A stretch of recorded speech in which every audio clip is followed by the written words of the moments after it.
So we should be just about live.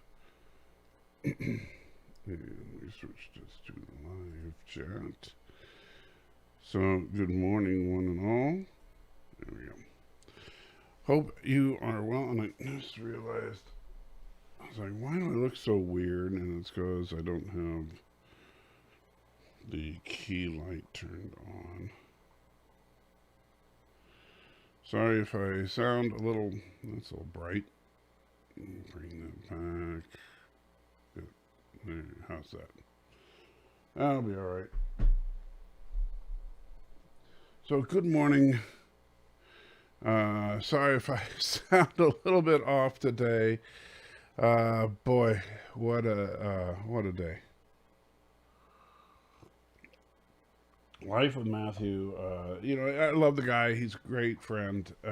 But sprung on me at the last minute that we couldn't do the Friday live stream because of a bike ride he had Saturday.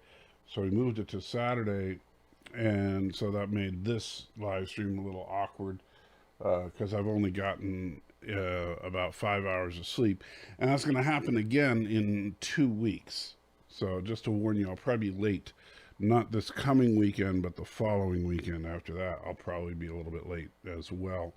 But I appreciate your guys' understanding, and it's always truly, I look forward to this live stream every single week, even when I'm not feeling that hot. I love hanging out with you guys and just getting into the theological mud with you. Sledgehammer is first in the house saying, trust me, I know what I'm doing. And good to see you, Sledge. Have not seen you in a little while. So, yes, what a classic show. Well, Sergio says, good morning. Jason Price is here. Says, hey there from the future. Are you in the future? I didn't know that, Jason. Stanley says, stupid daylight savings. I actually like the fall back part of it. You gain the hour. But I do think switching the clocks twice a year is stupid. I think why can't somebody just say we're done with this? I mean, come on. It's the 21st frickin' century. Can we just get rid of it? I'm pretty sure that those that are farmers for a living don't need to change their clock to know what time to get up. Aberjam says, good morning. How you doing, Aberjam? Hope you are well. Moxley is in the house. Indy Tiger is here. Trustin is saying good morning. Are we all feeling the time change? Yeah, but for most people, it's a good thing because you got an extra hour of sleep. For me, it's like that extra hour barely got me to where I was able to get up this morning. Stanley says, I don't need sunlight at 6 a.m. Well, I get that, but yeah, I don't care. Average says, I was just playing Micro Machines and eating Reese's Minis when I got the urge to check the channel. Average, you just can't stop coming up with stuff, can you? I'll tell you. CD says, greetings, hope life is good. By the way, you're right about Path of Exile. It's a great game. It is, especially for it being free. It's an amazing game. My only problem with Path of Exile, and the reason I play Diablo 2 more than Path of Exile, my only real problem with Path of Exile is I think the lore of Diablo is a lot better. But Path of Exile is a great game. And Search just says, falling back is not that bad. So Spring Ahead. Oh yeah, Spring Ahead is a killer.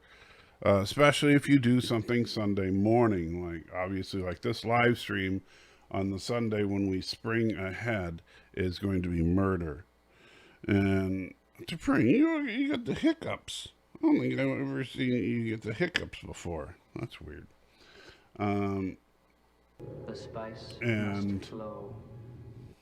Random_goat $3. Did you taste my unholy milk? Random goat. I was like, why couldn't I see it? And I just realized that the Streamlabs is underneath the camera, so I'll move that.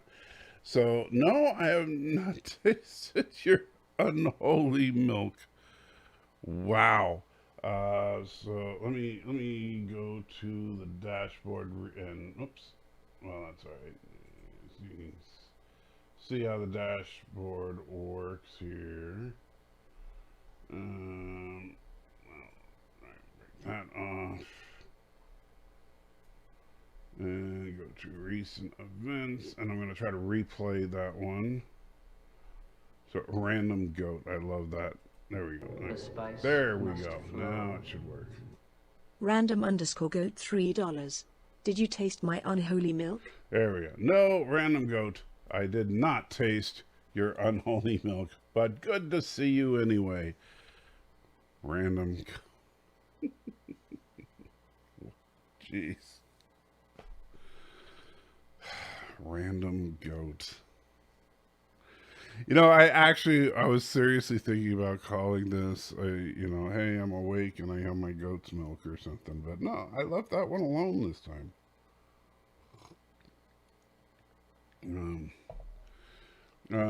Jay says, yep, I'm only 2 hours ahead, not quite the future of our Slovakian friend. Okay.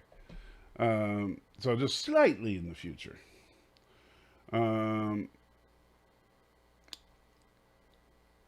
And let's see. Once you're into it, I like the old time better. Now it's getting light early in the morning, but that still gets dark pretty early. Days getting shorter, but we're still deceiving ourselves by changing our stupid arbitrary clocks. Yes. And there he is. Random Menace says the goats can be really cruel. Greetings from the future. Hey, I hope you're doing well, Joseph. And if the goats are being cruel to you, just remember, reach up and give them a squeeze. But if there's only one teat, it's a boy. Aberdam says, if I wasn't a jerk, you'd have nothing to moan about, and we know then moaning is great therapy, so actually I'm providing a service. Is that how you justify it? Okay. Robert says, hello and good morning today. Hey, Robert Bird. Oh, Pray 5 says, kapla, and look who woke up. Yeah, funny thing is that I had just gotten out of bed. I mean, literally, I was just got out of bed. And I grabbed my phone, and when I picked up my phone, I saw I had a couple of Skype notifications. So I clicked on it, and sure enough, Bird had sent me a message saying, time to stream. I was like, really? You guys. But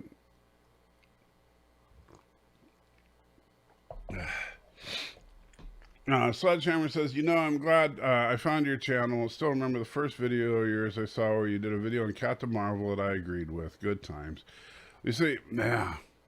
I am so looking forward to, and we never know really what God's going to do with our lives, but assuming that things go relatively smoothly, I'm looking forward to, in the months ahead, when we manage to get the house sold, move, get settled into the new place, and then I can just kind of settle into my new quote-unquote life and start making content for YouTube that I want to do without the stress of doctors and Social Security and insurance companies and crap.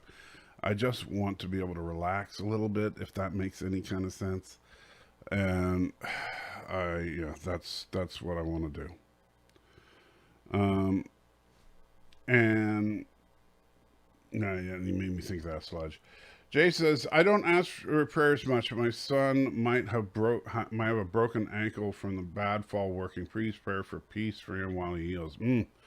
Absolutely, Jason. I tell you, that can be, especially if he works on his feet, that could drive him crazy. As a guy who spent most of my life working on my feet, I know that, like when I'm doing field work and stuff like that, that can be very, very difficult. So absolutely, Jason.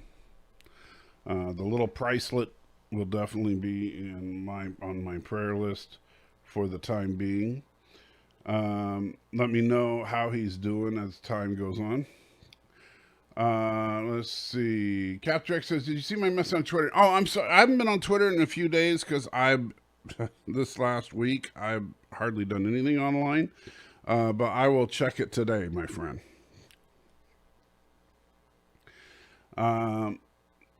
He is in construction trade school. Construction is a rough road to hoe. I will tell you, Jason. I couldn't do it. I don't know, but now, granted, I'm not, and now I understand it better. With now that it's funny because it's dangerous, and I'm not talking about construction here, but I'm talking about identity. Since I didn't really have a topic today, but um, one thing that is prevalent is that we tend to find identity uh, in just about everything except for what we should. And by the way, Jason, if you don't mind, what's your son's first name? Just so I can put that on my list. I'm putting him on my list right now. Uh, as they say, oh, Jason Price's son.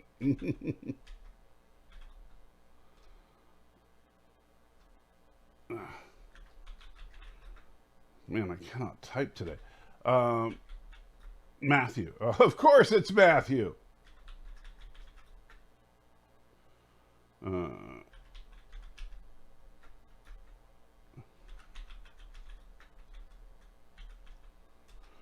right. So,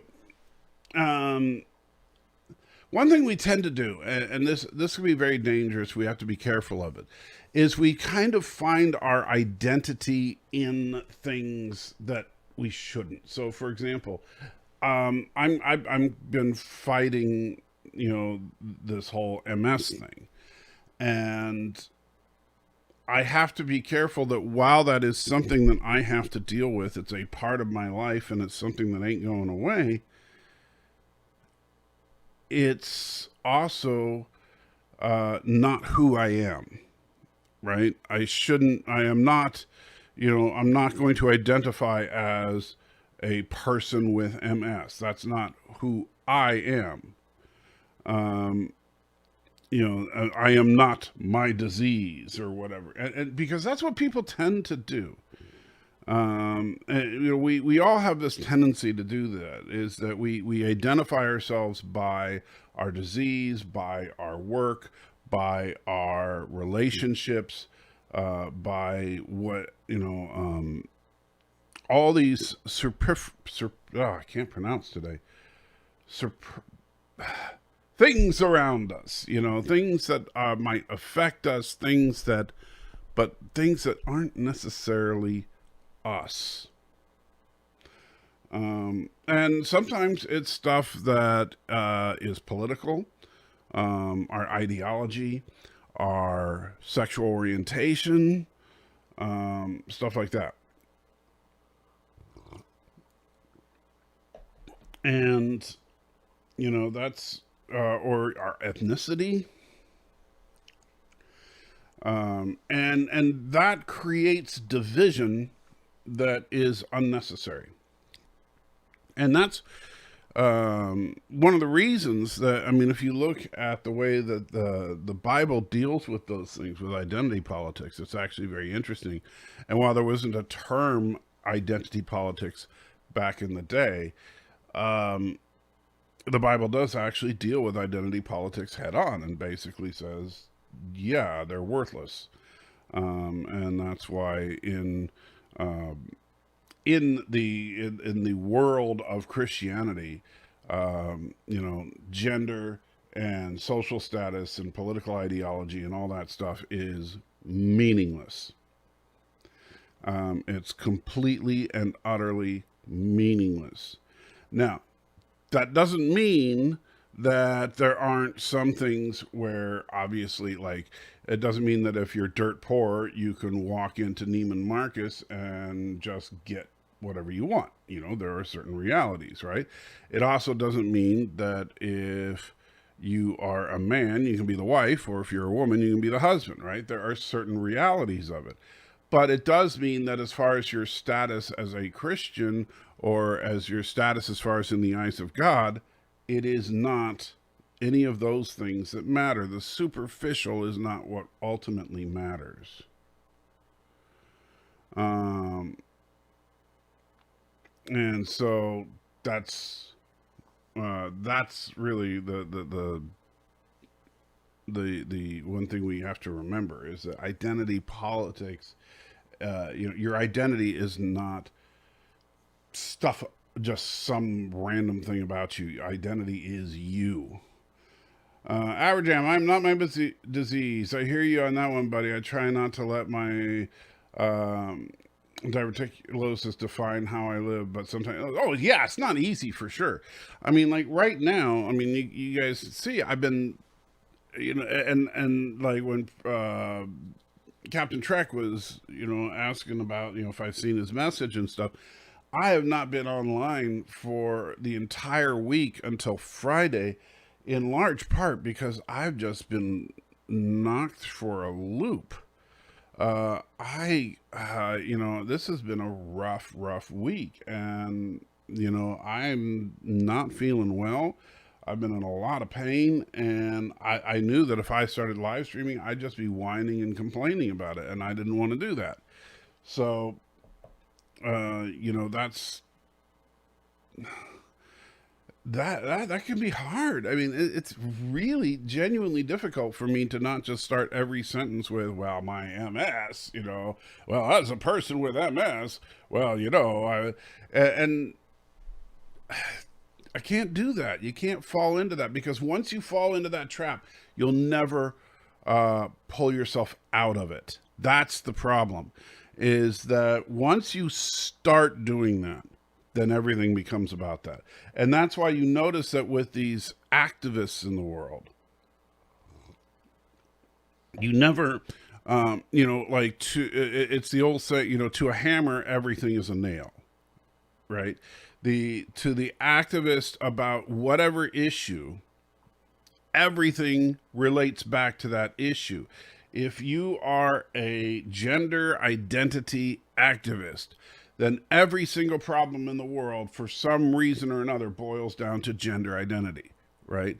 If you are a race relations activist, then every problem in the world boils down to race relations. And don't get me wrong, I'm not saying there aren't genuine issues when it comes to those subjects.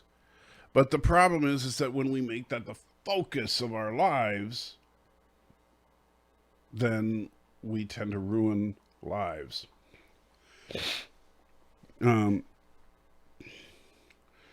Let's see. Captain Trek's not going live till after I'm done. Well, this is not going to be one of my record-breaking marathons, Captain Trek, just so you know. So I'm planning on going all day. Indy Tiger says, I left a job because the new guy at work was beginning to identify me as the guy with seizures. He didn't mean any harm, but I just started having them a few months before. Wow, you see, that's just mean. I mean, it's one thing, like, I understand, like, if you meet someone, you've never known anyone that's had seizures, you might ask about it, but I wouldn't say, oh, that's the guy that has seizures. That's pretty jacked up. Jason says, the superficial is only ethereal. Who you are outwardly is definitely more important. Agreed.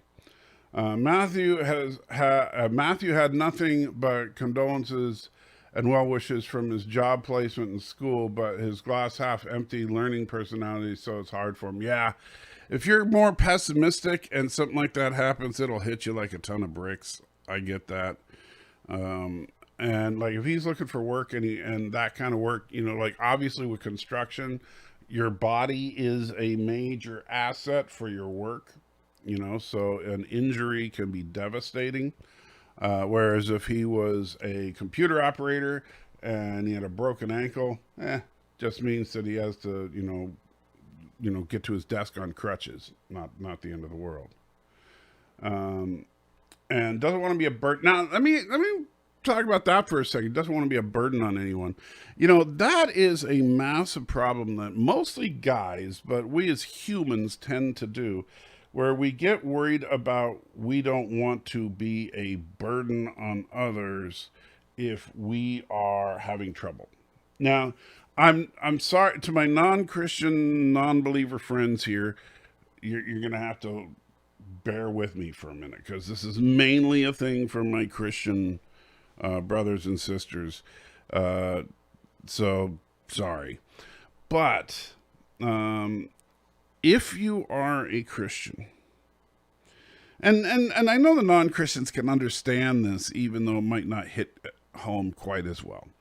But there's no greater feeling than blessing someone else, right? Or in the secular world, you might just say helping others. You really love that feeling, the warm fuzzies, if you will, that you get just for helping someone else with no thought of getting something in return, right? That's like the best feeling in the world, is when somebody else needs a hand, you're able to offer them that helping hand, and they're just like, wow, thanks, why'd you do it? And you just say, just because I could.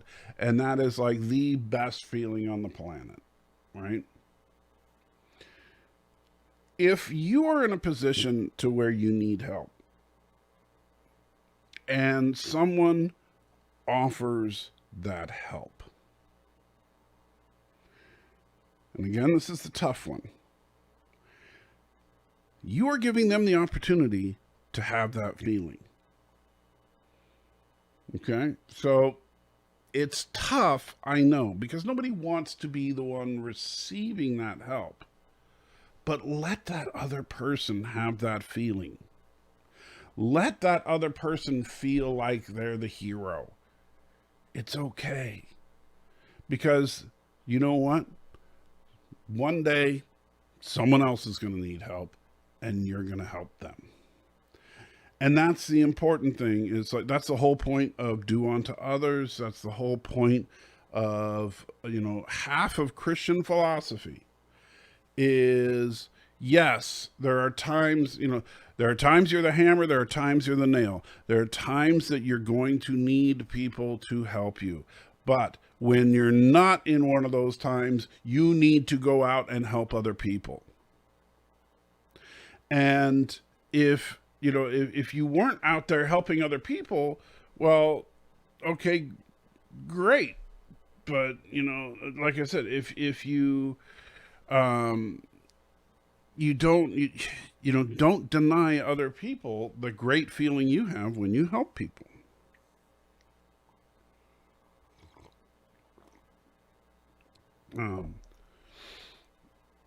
And Bird of Prey 5, I'm not going to even read. Bird was talking about one of his dreams again. Stanley said people need to feel independent. No, people want to feel independent. They don't need to. Just being honest about it. People don't need to feel independent. They want to. Johnny wants to know who are Braves fans. I don't follow sports ball, so I can't tell you. And Random Menace says, I can bear with you. I can even raccoon with you. Well, but can you yak with me? Or goat? Or sheep? And Cotton Jack says, I have seizures, use a CPAP, have chronic pain, but those things do not define who I am. Excellent. And now I don't have seizures, and by the way, check your CPAP, Captain Trek, because if it's a Philips, it may be under recall. Like mine, I can't use my CPAP. Haven't been able to use it for over a month now, because it's under recall, and I'm waiting for a replacement. So just to let you know, there's a massive recall on CPAP machines right now. So something worth checking out. But yeah, chronic pain, been dealing with forever and a day. But then I find out, oh, well, that's probably because you have MS. And it's like, oh, well, that would have been nice to have known about before it got to this point. But c'est la vie. Let's see. Trust, it says, I feel you about not letting your disability or sickness take over. It's something we have to live with. It's fine line to walk. It really is. And there are days when I tell you, I just can't do it. I mean, there are genuinely days when I am just, I sit there and I throw my arms up and I'm like, God, what do you want from me? I mean, come on. I'm sitting here just hurting and I can't like do basic stuff. I'm trying to do stuff that, a couple of years ago I could do with my eyes closed, and I can barely do, come on. What do you want? What are you trying, and it can be very, very frustrating. So yeah.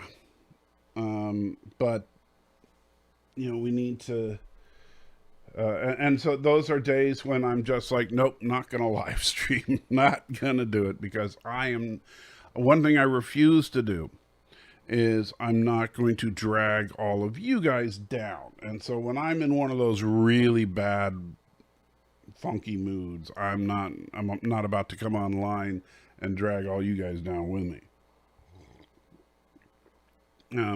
Indy Tiger says he was more like, oh, if you have seizures, we need to take care of you. I barely knew the guy, and I had a reputation for expertise in engineering. That was my identity to me. Well, but the problem is that's not your identity either. That's a skill you have. But Indy, you are a great guy.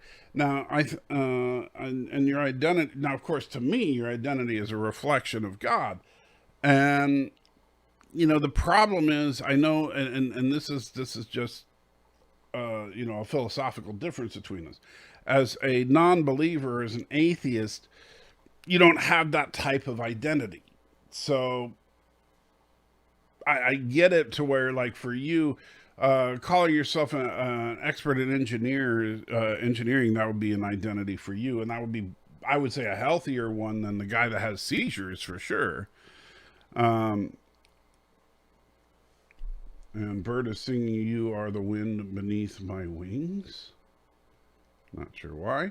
Abraham says, there's some who are the hammer and some who are the nail. Then there are those of us that are just the wooden plank.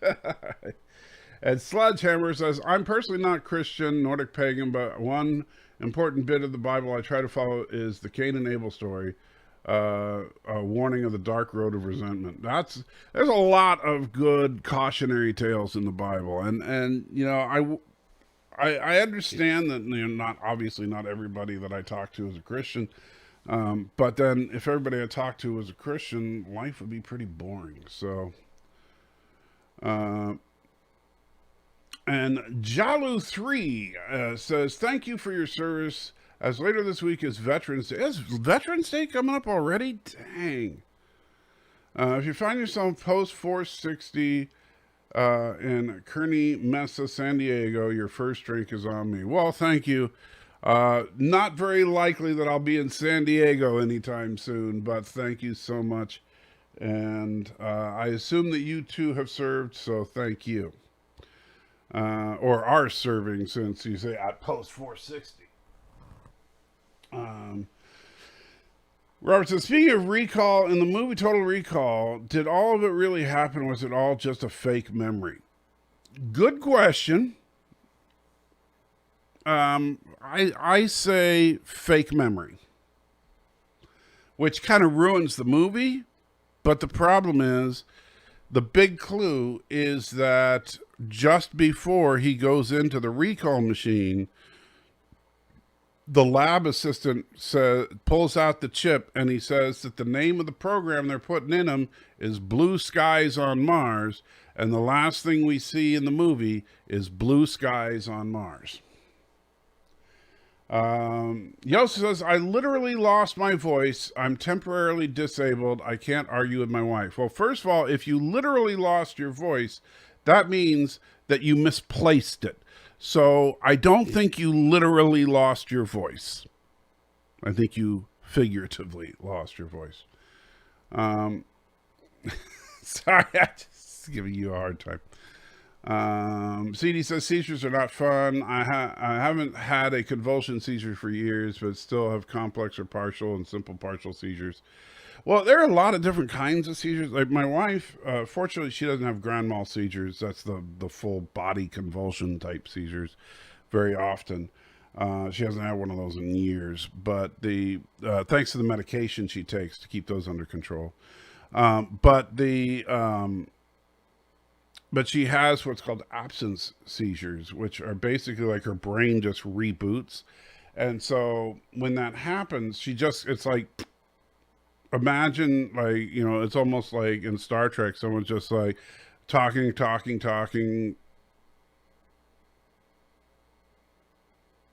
and then they're just completely confused and lost, and they don't know what's going on. And so she, that she still has every now and then, and those can be very unnerving. Bird says, Salty Trekker admits Christians are boring. Well, I'm not saying Christians are boring. What I'm saying is that if everybody was the same, it would be a boring place. Like, if nobody disagreed on anything, then, it just wouldn't be as interesting a world. It's kind of, it would be like Gene Roddenberry's first season of Star Trek: The Next Generation, where everybody would just be, getting along, except for when they go to the weird planet of, racism. Alex says, who would you cast to portray Adam and Eve in a big budget biblical anthology drama? Adam and Eve, that's tough. I genuinely don't know, because I don't know that, because who I would cast would probably be very, it would be very controversial. I can't think of an actor off the top of my head, but I would want to cast a couple of people that looked basically multiracial, for lack of a better term. So, because if all of humanity descended from these two individuals, then it would stand to reason that they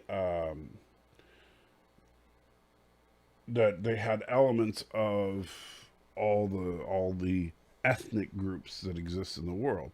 So they'd probably have caramely skin as far as skin tone. They would, so they would not look white, put it that way.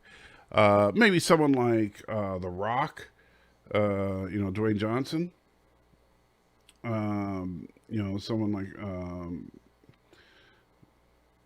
as Adam, Black Adam is coming, but someone, yeah, but not someone who is clearly one ethnicity. You want someone who definitely looks like a blend of ethnicities.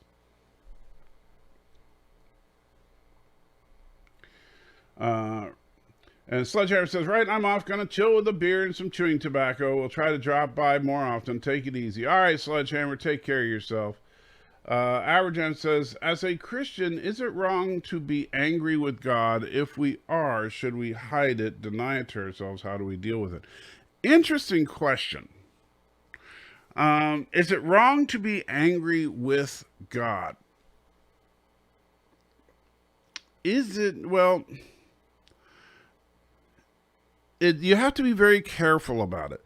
Is it wrong to be angry at God? I would say yes. Like, as in placing blame on God for, and so, bad thing happens, and so your reaction is, I'm pissed at you, God. That, I think, is wrong. Now, I think we've all been there, but I think that's wrong. However, I don't have a problem with bad thing happens, we're angry, and we yell out to God in frustration, and we're like, God, what is going on? I'm terribly frustrated. I'm terribly angry. What the heck? Right? Now, I'm not saying, God, it's your fault. I'm not directing ire and anger at God. But I am expressing my ire and anger at the situation towards God. If that makes sense, Aberjam. I hope that kind of answers where I'm my awkward way of phrasing it. BK Dan says, morning, wish me luck going to see Eternals despite mixed reviews. I want to see Eternals. I'm going to have to wait until it comes out on Disney Plus because I'm just too darn high risk. But I'm looking forward to it. Despite what some people say, I am looking forward to it. Professor Brainy Speck says, you knew Adam and Eve, didn't you?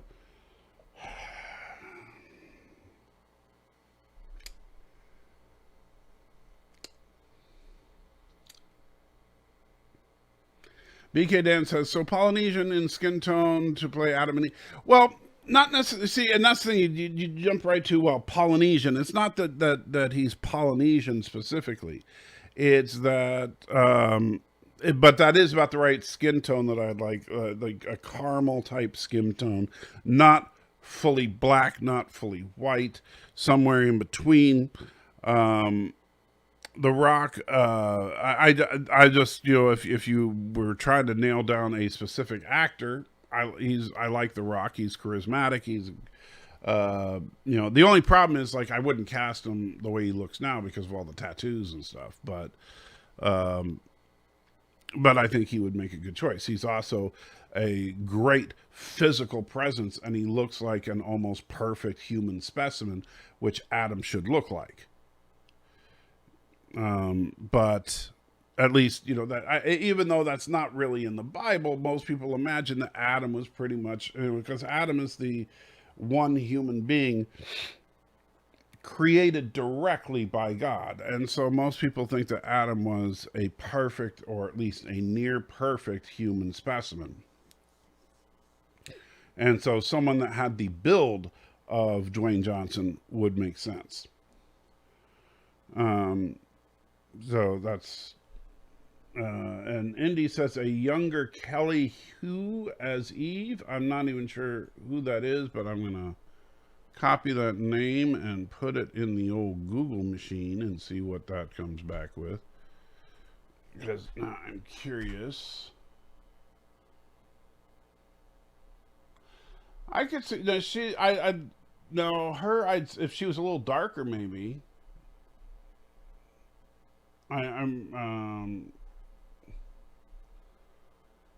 Wow, she's same age as me.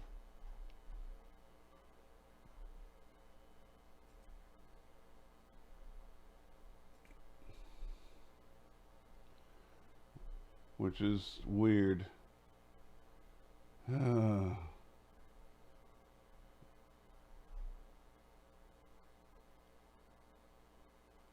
It's always weird when you see your own birth year. But all right.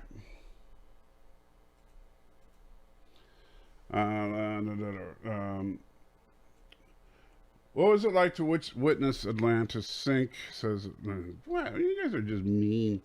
Captain Drake says, I would say Cinnabon would make a good Adam, just need to get him into acting. Cinnabon would make but Cinnabon's a little small, that's all I'm thinking.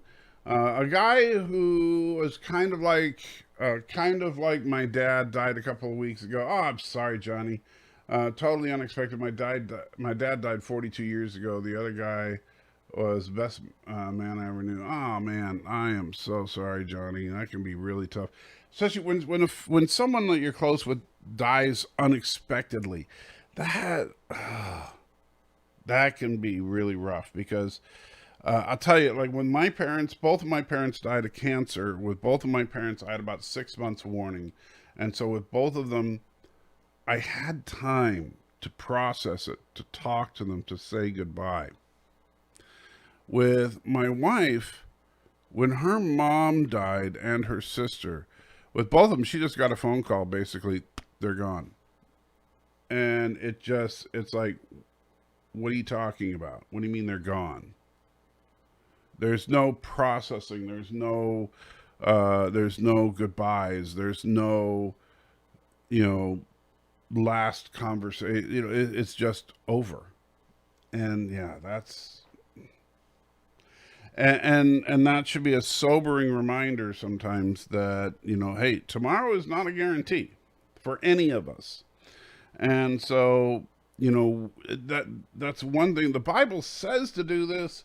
Many other philosophical writers over the years have always said this, but we never pay attention to it. We should be acting like today is potentially the last day we're going to be on this planet, but we don't. We're still complete jerks to each other, and and so what happens, and it happens all the time when two people, they have a fight.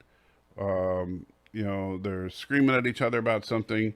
One of them leaves the house and then gets into a car wreck and dies. The other person then has survivor's guilt for the rest of their lives. Don't let that be you. And BK says, overall, how are you doing this day? Well, I'm still tired, too tired to be really awake. But I will say better than I have been for most of this week so far.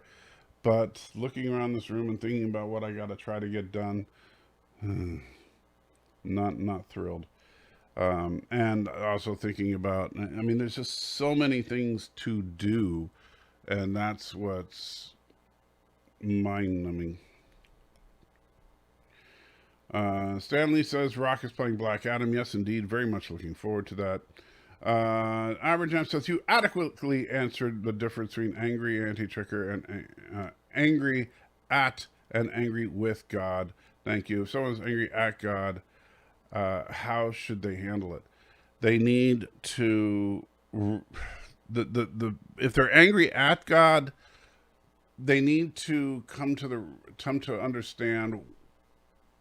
Well, first of all, they need to talk to someone who can basically counsel them on, first of all, let's nail down why exactly are you angry? What are the circumstances?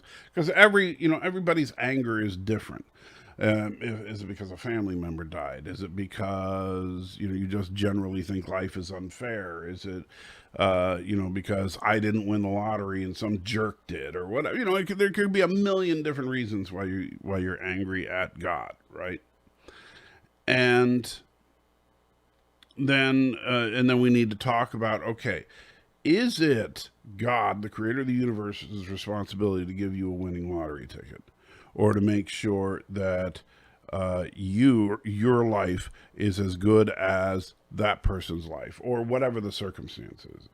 We basically, in order for an individual to get past that stage of being angry at God, they need to come, because you can't just tell somebody, oh, well, you're wrong, it's not God's fault. They need to internalize it. They need to realize that, no, this is, okay, I'm doing the wrong thing by putting it on God, right? So is it really God's fault that, Joe Bob got into a car wreck and died? Or is it Joe Bob's fault that, he wasn't paying attention while he was driving? Or is it that drunk driver's fault that he hit the guy, or whatever the circumstances are, right? Then we need to have a talk about free will, and we need to talk about all the various factors that are involved, and understand that, what are the promises of the Bible? Does the Bible promise us that we're going to have a trouble-free existence? And of course, we all know the answer to that. But it's a tough one. I will tell you, Average Am, and I'm sure you know this, but anger at God is probably, for the confirmed believer, is probably the thing that pushes people away from the church more than anything else. Is when, and I remember, especially people that get bad doctrine pushed into their head. I've seen it over and over and over, like people who, for example, are taught that, basically everything will be great as long as you have enough faith, that kind of crap, right? That as long as, no matter what's going on in your life, as long as you have enough faith, You know, they'll say, oh, faith of a mustard seed, that kind of thing. As long as you have enough faith, then God will have your back. That no matter what happens in your life, God will take care of you. And then something big happens. Because guess what? If you are not experiencing trouble, then either you just did experience trouble or you're about to experience trouble. You're in one of those three stages right now. You either are, just have, or are about to. There's no other stage in life. And so when people are get into this mode of thinking, this false doctrine that God's just going to take care of you no matter what, because they've had a few lucky breaks, then when something bad does happen, it breaks their faith. It completely shatters their faith, because they think, wait a minute, they told me that as long as I had enough faith that God was going to preserve my marriage, and now my wife has left me and my kids hate me or whatever. You know, in whatever circumstance. Now, is that God's fault? Or maybe you were taught something that simply wasn't true?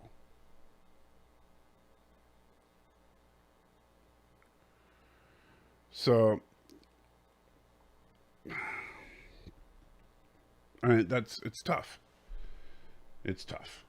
All right, let's get it. Let's see. Robert says, in 1960s movie The Bible, I thought George C. Scott did a great job as Abraham, though Mr. H's reviews didn't have anything good to say about the Eternals movies. Well, I haven't seen Mr. H's reviews on the Eternals movie, but I would agree that George C. Scott did a decent job as Abraham. Tressa said, I once heard a joke. The punchline was, whenever possible, stay out of your own head. When you think about it, that's pretty good advice. Whenever possible, stay out of your own head. Sounds like had something to do with the movie being John Malkovich. Alex says, the scariest moment of your life, watching your cave tribe leaders spark up fire with two sharpened rocks for the first time. Terrified your primitive, shaggy mind. So ancient. BK says, curious how goes the move in disability? Well, the move is still ways off. We're still getting the house prepped and stuff. That's going to take some time because we've lived here for a while. We got a lot of junk we got to get rid of. I mean, honestly, fortunately, my wife just got some money from my mother-in-law's estate and stuff. So we're okay for right now, sustaining ourselves for a few months. But we're right now just kind of working on getting rid of the junk. We're looking at probably renting a dumpster to just throw the junk into. And because we're going to have to downsize the house. Right now, this house, I love this house. It's over 2,000 square feet.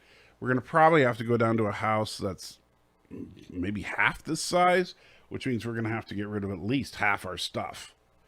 And so we're going to have to make some hard decisions. A lot of trips to Goodwill and a lot of stuff going into a dumpster. And so that's going to be a major process. Once we get that done, then we can actually put the house on the market. And I don't think we'll have any difficulty selling it, considering one of our neighbors just sold. And they put their house is half the size of this house with no garage. And they sold it in 3 days. Let's see. Alex says, who would you cast play the Antichrist in an end times film which didn't suck? Well, that's tough. Man, you guys throw these weird ones at me. Who would I cast to play the Antichrist? George Clooney.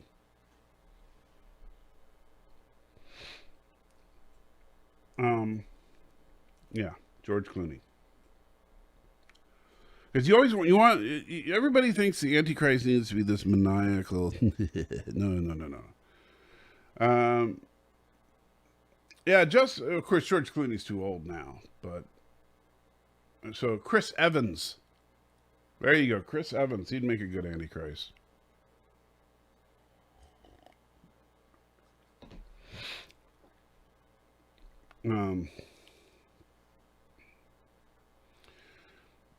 Uh, Robert says, yeah, just like two people that were just killed at the Travis Scott concert. One was 14, the other was 16.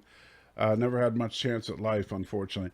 And well, you mentioned that because I heard a bunch of people died at that concert. Now I don't know anything about Travis Scott or the details of what happened, and I'm not here to talk about Travis Scott or his music or anything like that because I don't know enough, and I'm not going to comment over the details of that event because I don't know enough. But I will say this: for the while my heart aches for the family and friends of the victims of what happened there, but absolutely, tomorrow is not a guarantee. And so for that 14 and 16-year-old, man, those families have got to be broken up. And so nobody would expect to lose a 14 or a 16-year-old. I mean, obviously, no parent expects their 16-year-old to end up dead, right? No parent expects their 14-year-old to go to a rock concert and then end up dead. But it does happen. It does happen. And,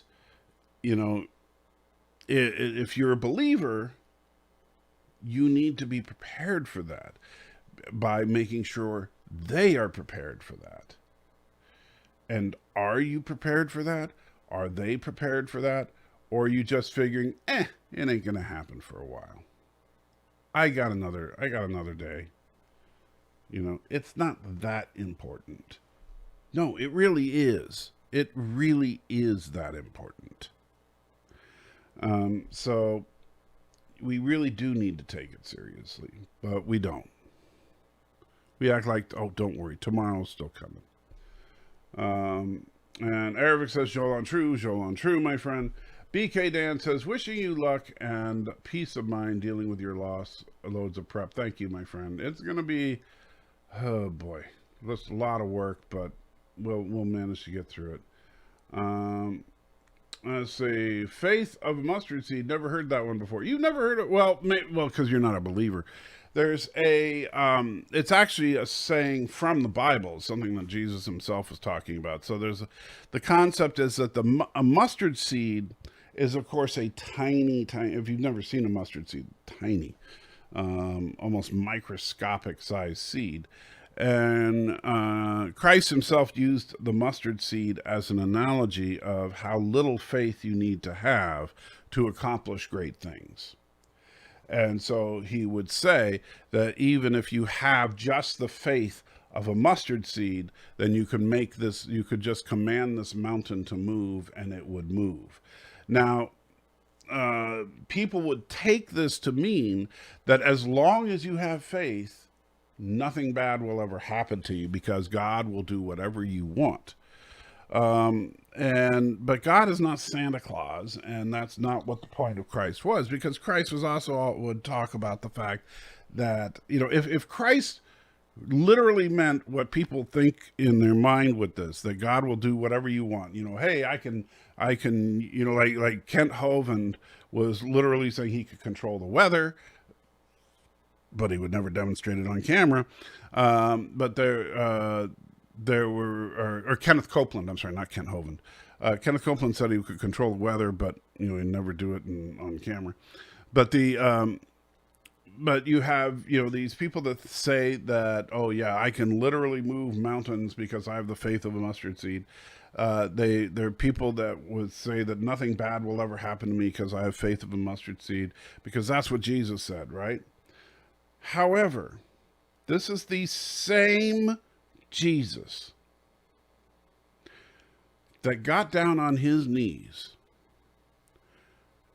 and begged God to not let him be crucified the night before he was crucified. All right? Because there's always the caveat of if it is God's will. And that's the part that nobody wants to talk about. Jason says, my son's experience this week fits that basic life situation. Things were going great, and then he fell 7 feet. He knows in his mind this is life, but his heart just has to catch up. Oh yeah, that's the hard part. Up here we can analyze and think and go, oh yeah, and this is just one of those things. But then our heart, our emotions are like, why? Yeah, I totally get that. Totally get that. Johnny says, we live on earth. Earth is far from perfect. Heaven is perfect. No sadness in heaven. Well, that's, yeah. Well, there's so much we could talk about that for the next hour, but I'm not going to do that because I know that Captain Trek wants to do a live stream today.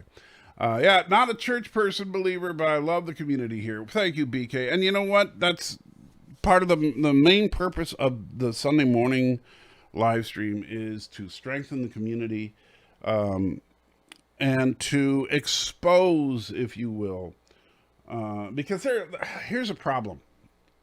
What I was saying, exposed real Christianity to those of you that aren't used to seeing it. And when I say that, I'm not saying, oh, it's my recruitment tool or whatever. Sure it can be, but ultimately it's the problem is a lot of people, they think Christianity is the crap you see on YouTube from a televangelist being an idiot, right? But no, real Christianity is real people just like you and me, that follow a philosophy that actually is a lot stronger of a philosophy than a lot of people think. It's just that we get wrapped up in these idiots like Kenneth Copeland. Yeah, church person, not sure. Oh, sorry, I already read that. Arabic says, I still think you guys should move to Metropolis. You guys should move to Metropolis. Just go back to Tennessee less. Well, the problem is that Metropolis, it's so far, and we love our church so much that we don't want to give up this church. And the church is very, very important to us, and I'm not going to deprive my son of all that he's gained from the church. I'm not going to deprive my wife of all that she's gained from the church. Yeah, Metropolis has some very, very nice things about it. I love the real estate is nice and cheap up there. You can get a nice house up there, but honestly, didn't see any signs of a, there's a nice casino, but no church of the kind of scale that we're used to. Maybe auction some stuff on online sales, some sort, to clean out the house. Oh, we're going to have a few yard sales for sure. Captain America is the Antichrist. Yes, BK, absolutely, because the Antichrist should absolutely look like the kind of person you would want to follow. The Antichrist shouldn't look evil. Then who would follow him? Who would you want to cast as yourself in your biopic? You can't pick Elijah Wood, too obvious. Wow, really? Really? Jerk.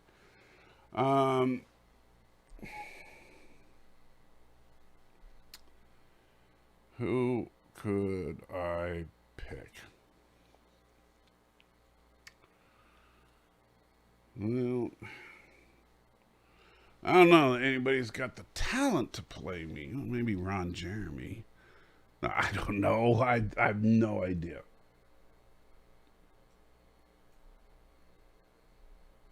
Let's see. I feel like no one can be truly prepared for the eventuality. If you're talking, I know I'm way behind in the chat. If you're talking about losing a kid, you're absolutely right. But we need to do the best we can. Isn't the line that Christ used was, Father, why hast thou forsaken me? Now that actually is, he said that while he was on the cross.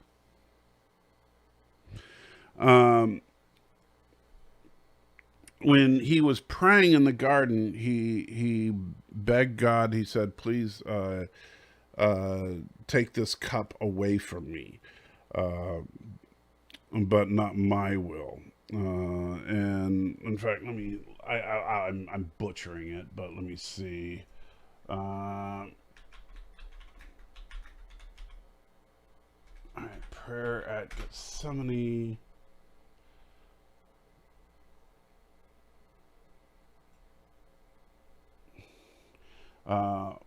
Father, for you all things are possible. Remove this cup from me, yet not what I want, but what you want. That's what he actually prayed, and that's how we are meant to pray.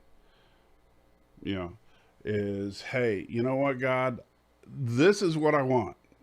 You know, it's perfectly okay to say, you know what, God, I would really, really like a winning lottery ticket, but ultimately, it's not about what I want. It's about what you want. That's the proper way to pray. It's not about, hey, God, gimme, gimme, gimme, gimme, gimme. You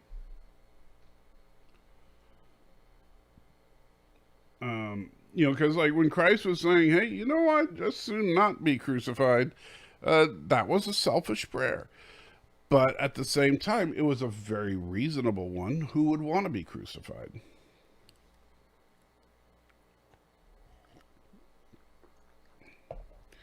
Ira says, I interpret the mustard seed differently. It's designed to dispel the idea of little or larger faith. Faith is the power of God, which is consistent. We, the seed, are just a conduit. That's a different way of looking at it. This show is your way of witnessing without being a stereotype street preacher. Well, that's a way of putting it. I'll take that as a compliment. Gavin Trek says, right now, stream set up for 9 a.m. as a placeholder. If you go longer, I will wait. Well, I'm wrapping it up here in a minute, Captain. So you'll be able to go soon. Because I only got so much wind in my sails. And Jason says, oh, so no Metropolis, where are you headed? Well, right now we're looking all around Tennessee. We're basically, we put a bullseye where we live right now, and then we just kind of look outwards from where we are to kind of see, you know, using like online search tools and stuff to see what kind of prices we can find in a gradually increasing area. Because the problem is when we went to Metropolis, we loved it up there. It was a beautiful place. But it's such a long drive that we were just being realistic about it. 3 times a week making that drive wouldn't last long. We would, eventually we would be like, nah, we're just going to have to find a church up there. And then we'd have to say like, well, guess we're not going to be doing, the kind of church that we like doing. And we're very involved with the church. Besides the fact that we attend church on Saturday night. We could go on Sunday, but we prefer Saturday night services. But we go to church on Saturday night. My son is part of what they call the Evident Ministry, which is their young adult ministry. My wife does something called Stepping Stones, which is a group of people that house and feed a bunch of homeless women and children. And my wife actually cooks for them. And so she's a part of that ministry. And I'm part of a new ministry that's an outreach to the Arab and Muslim population of the area. And one of the things that I want to do with that is because one of the elders of our church is a really great guy named Muhammad. He is a former imam, which is basically the equivalent of a pastor at a mosque, which is the Islamic term for a church. And so he is a true expert in Islam. And so one of the things that we've been meeting on a regular basis and talking about the details of Islam and stuff like that, so that we're not being ignorant. We're not doing it to enter into debate with Muslims, but we're doing it so that we can have an intelligent conversation with Muslims. So that when Muslims say, this, and this, we can have an answer. And we're not speaking out of ignorance. And if we need to, we're not there yet, but I could say, well, in Surah 6111, it says,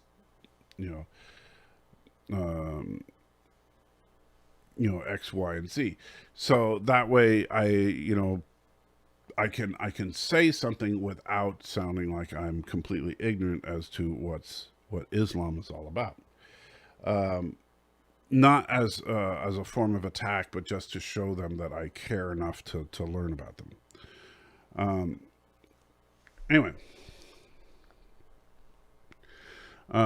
so we're very plugged into the church right now, and the last thing we want to do is lose all that. So, BK says, "Oh, thank you for clearing that up. I was mistaken. I'm not sure what I cleared up, but anytime." Let's see. Well, it is you being out there and making no bones, but not. Let's see. Jason says, "LOL. Well, it is you being out there and making no bones, but not shouting." Okay, no idea what that. I'm way too far behind. Since I missed out most and you're closing up soon, I'll say have an awesome day. All right, BK. Tristan says, "This is a great church stream. Some of your best Sunday streams are when there are no planned topic. Thanks for taking the time. All the best." Thank you, Tristan. Jay says, "Cool. I could totally appreciate not wanting to leave ECC.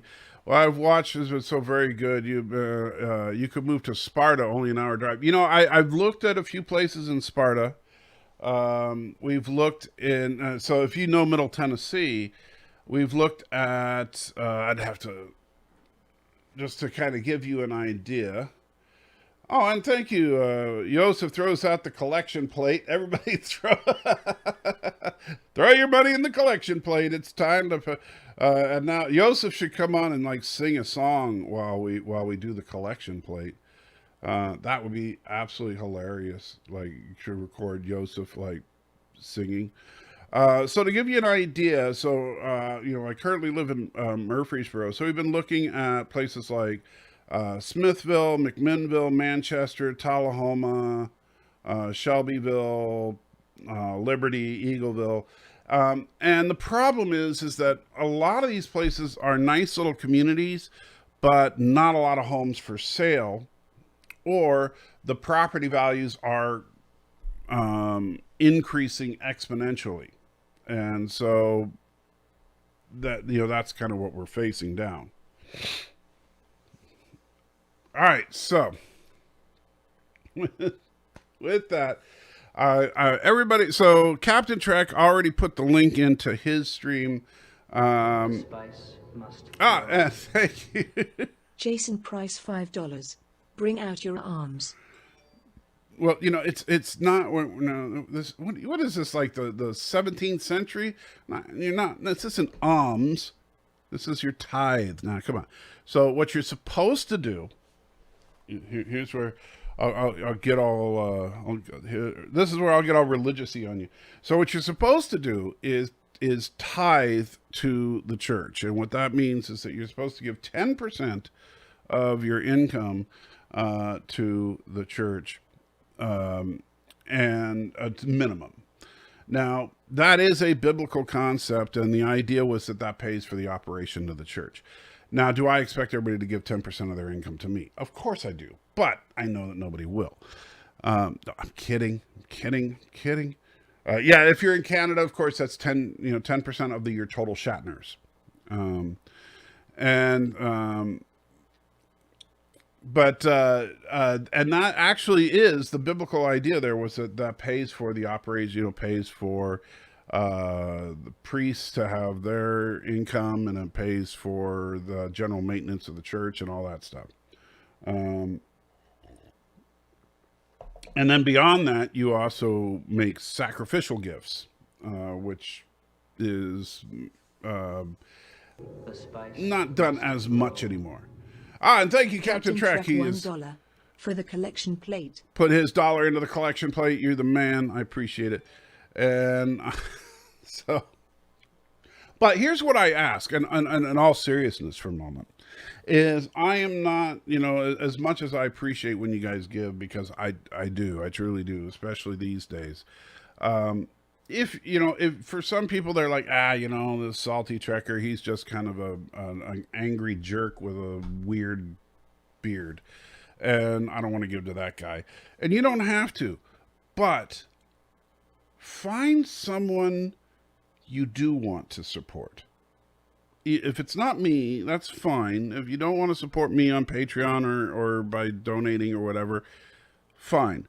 Find somebody else. Whether it's religious or secular or whatever, support people.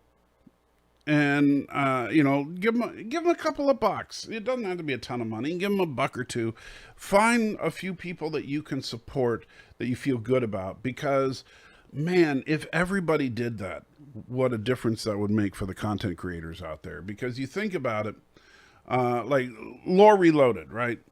The guy's got 100,000 subscribers. Imagine if half of his subscribers were on Patreon donating him $2 a month.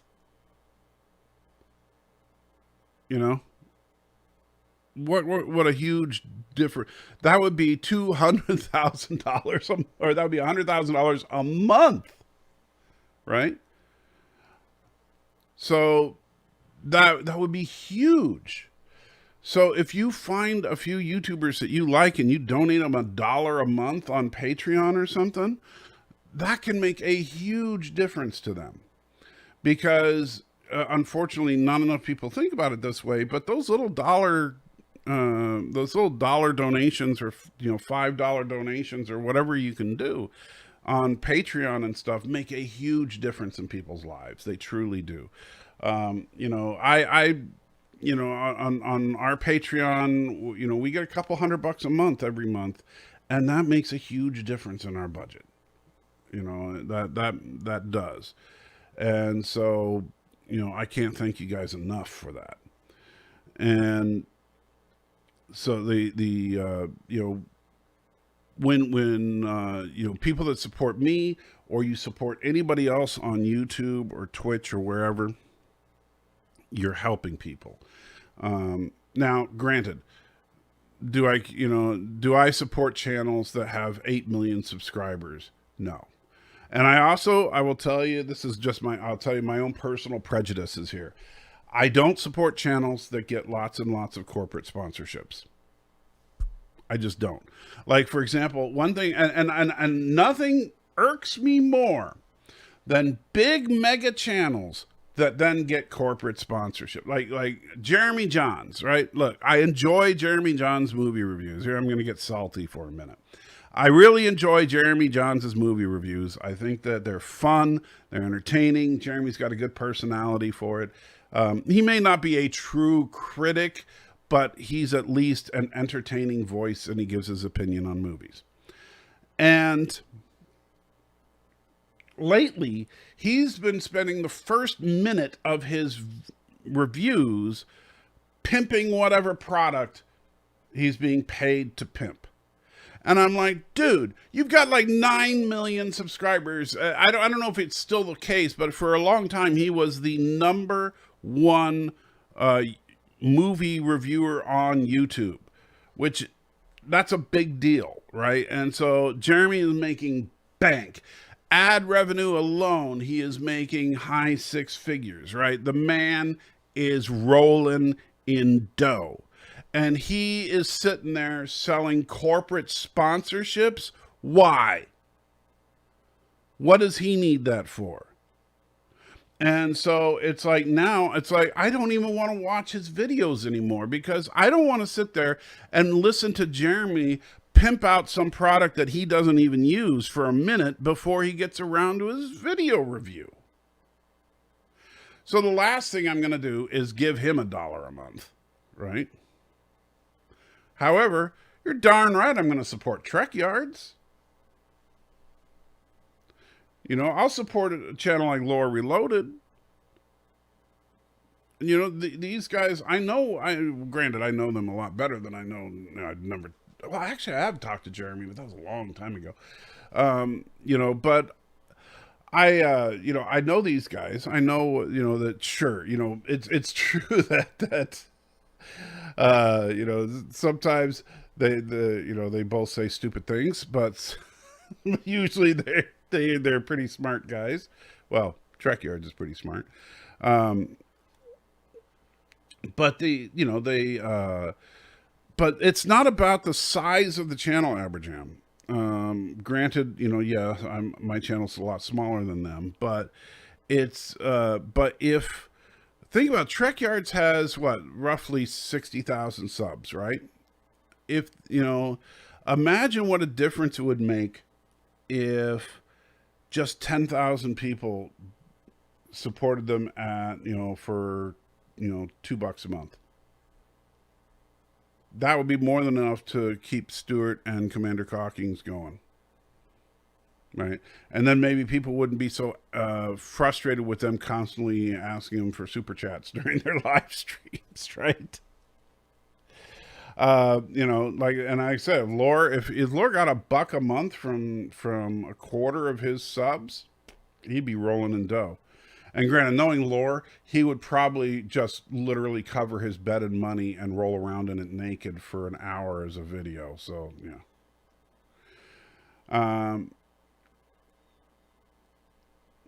Oh, and you weren't calling my channel little. I get it, Aberjam. I hate you. I just hate you. No, Eastland, Aberjam is obsessed with the idea that I'm a hobbit.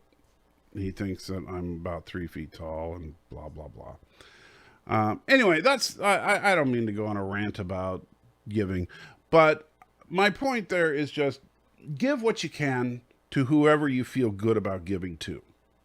And you know, if you can do it, you know, I know some people don't like Patreon and those other services.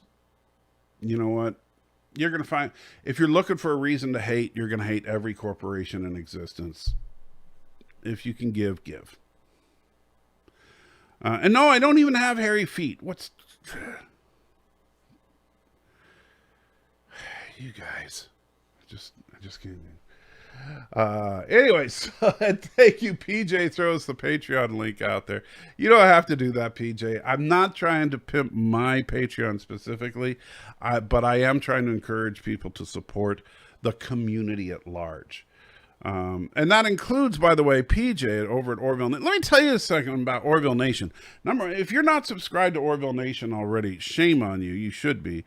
This guy, I don't know how he does it, but he gets all these people to interview on his channel, and I'm just like, dang, dude, how'd you get them?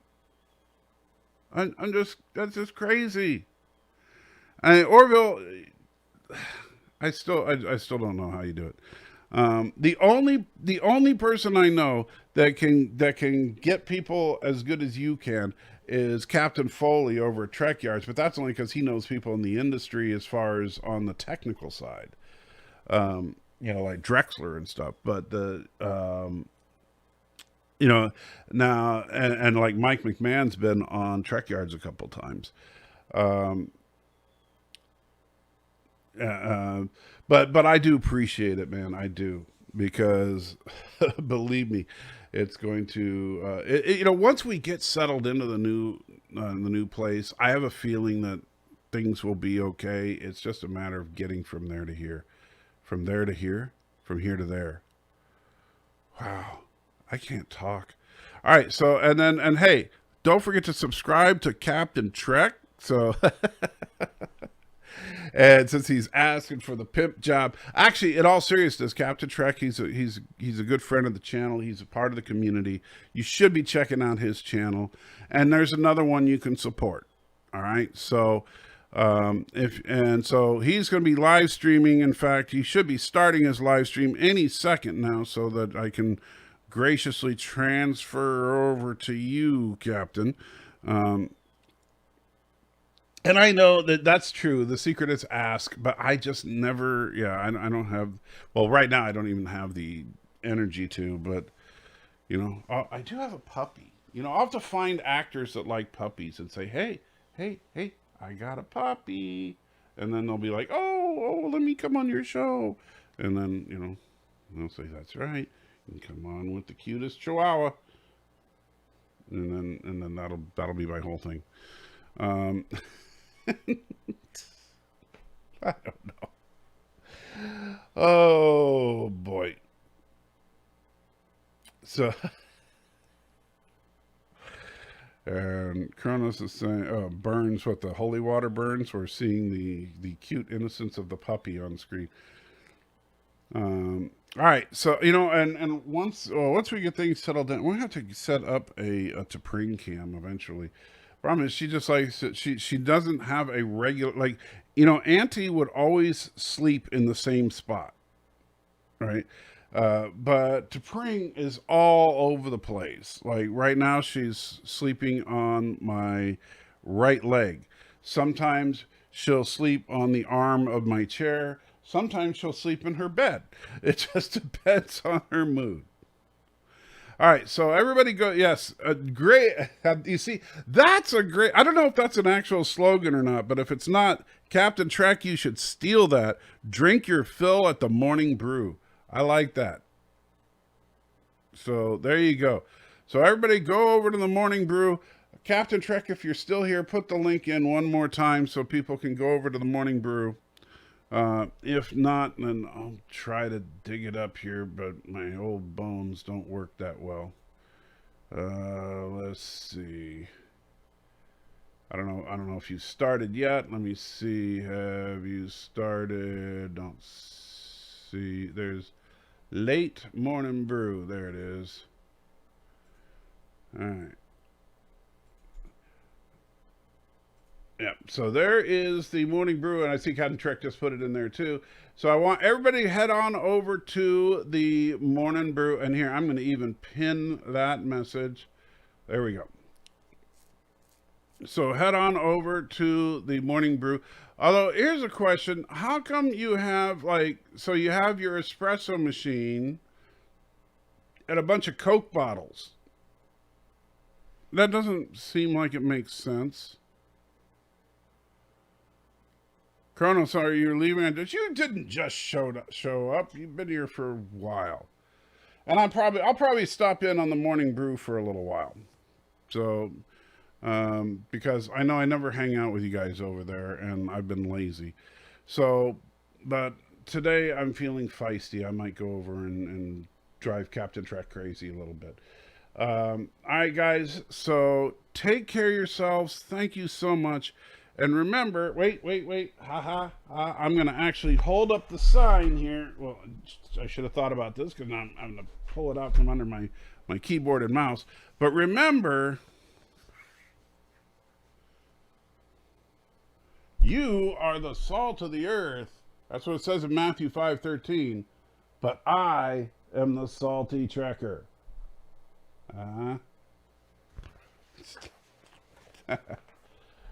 All right, there we go. And because that's my new official slogan. Come on, don't you don't love that? And why is church life so early? Because it's church. It wouldn't be church if it wasn't annoyingly early. Come on. All right, there we go. All right, guys, take care. Go on over to the morning brew. And I will see some of y'all there. And now I just got to remember.